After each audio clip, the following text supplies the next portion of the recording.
Bonjour à toutes et à tous et bienvenue dans votre journal d'information de la mi-journée sur TV Vendée en ce mercredi 11 février. La ville de Fontenay-le-Comte organise le 28 février prochain une journée intitulée « J'apprends à sauver mon voisin ».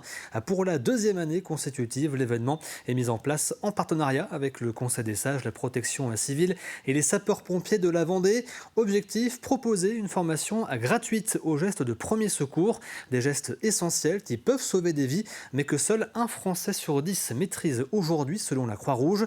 L'an dernier, une quarantaine de participants avaient été formés. Pour cette nouvelle édition, la ville espère en accueillir une centaine. On ouvre cette année à partir de 10 ans. On a fait 16 ans l'année dernière et des parents sont venus avec des enfants, donc on les a pris quand même. Et ça se passe très bien. Et à partir de 10 ans, donc on a la validation de notre staff pompier protection civile qui nous disent que ça pose aucun problème. Ah, il y a un besoin. Il y a beaucoup de gens qui ne savent pas intervenir ou ont peut-être peur de mal faire. Il y a 3 ateliers en même temps. En fait, on peut prendre des groupes de 12 personnes accompagnés par différents formateurs. Il y a une première session vidéo en fait qui montre les exemples et après les gens mettent en pratique. Cette initiative, elle nous paraît fondamentale de pouvoir former les citoyens à l'alerte, c'est d'avoir une alerte de qualité nous permet de localiser en fait l'événement et de pouvoir associer les moyens adéquats dans les meilleurs délais. On va se focaliser sur l'arrêt cardiaque, une hémorragie importante ou une personne inconsciente. Donc avec ces différents ateliers, les personnes vont pouvoir apprendre à être guidées sur donner une alerte de qualité et de pouvoir effectuer les gestes qui sauvent tout simplement. Nous prenons maintenant la direction du zoo des Sables d'Olonne pour y rencontrer Sandrine Silol, directrice scientifique du parc et qui est l'une des plus grandes spécialistes internationales des perroquets et plus particulièrement de l'ara de bouffon, une espèce extrêmement rare, aujourd'hui menacée de disparition. Et depuis plus de 20 ans, elle coordonne un programme européen d'élevage dédié à sa préservation. Elle a récemment participé à une mission en Équateur. Grégoire de Châtillon est allé à sa rencontre. Sandrine Silol est la référente mondiale du haras de Buffon, ce grand perroquet au plumage vert. Il se trouve que sa sous-espèce, le haras de Guayaquil, originaire de l'Équateur, est en danger critique d'extinction. Il n'en reste seulement qu'une quarantaine en liberté.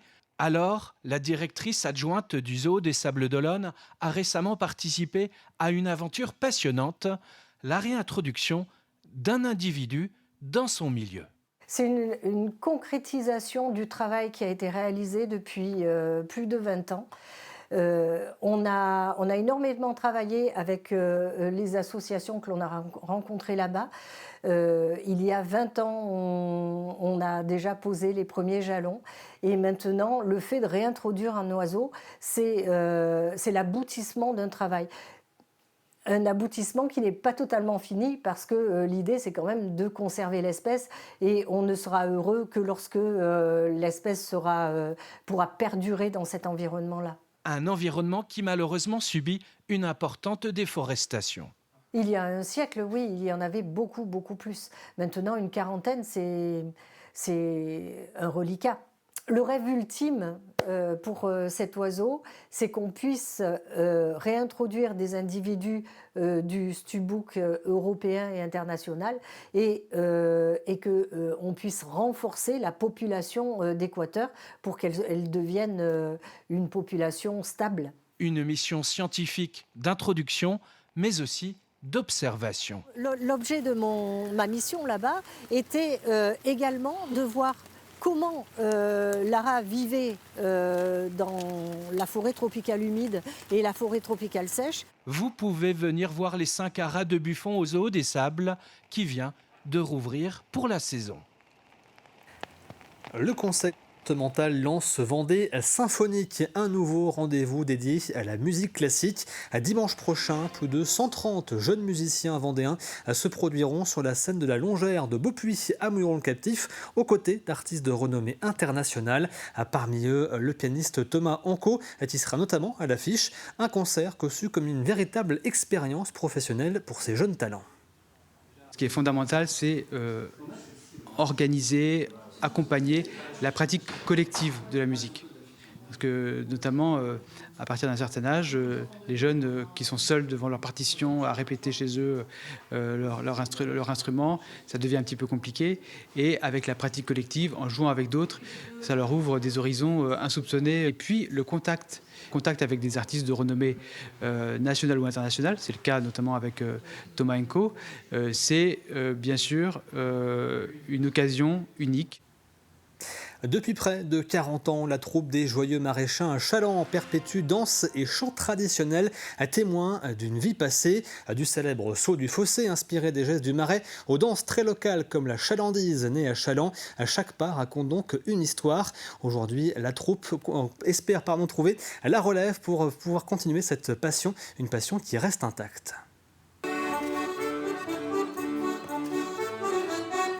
Des pas de danse maraîchine et des tenues du dimanche pour faire perdurer les traditions vendéennes, c'est la mission du groupe folklorique des Joyeux Maraîchins. Chaque danse reprend le pas de la maraîchine, mais elle raconte surtout une histoire. Il y a certaines danses qui représentent des moments de la vie des maraîchins, du passé bien sûr, hein, parce que maintenant bien sûr ça a beaucoup changé, mais il y a beaucoup de danses comme le saut du fossé. C'est sauter les fossés qu'il y a dans les marais pour aller d'une base à l'autre. Ils prenaient un grand bâton et ils sautaient comme ça. Ils sautaient par-dessus. Il y a une danse qui s'appelle la martinaise. C'est martinet, le petit bled là-bas.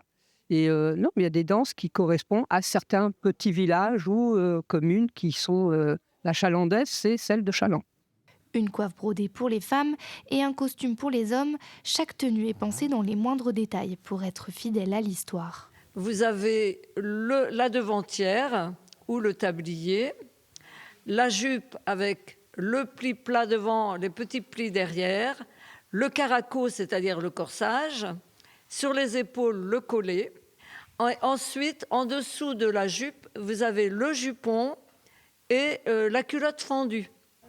Alors, pour les hommes, petite veste, mais sans boutons pour permettre les échanges en fonction des tailles, puisque les maraîchins ne sont pas riches. En pantalon, le pantalon de sortie, c'était le pantalon noir, court parce que dans le marais, la vase, et on portait les sabots.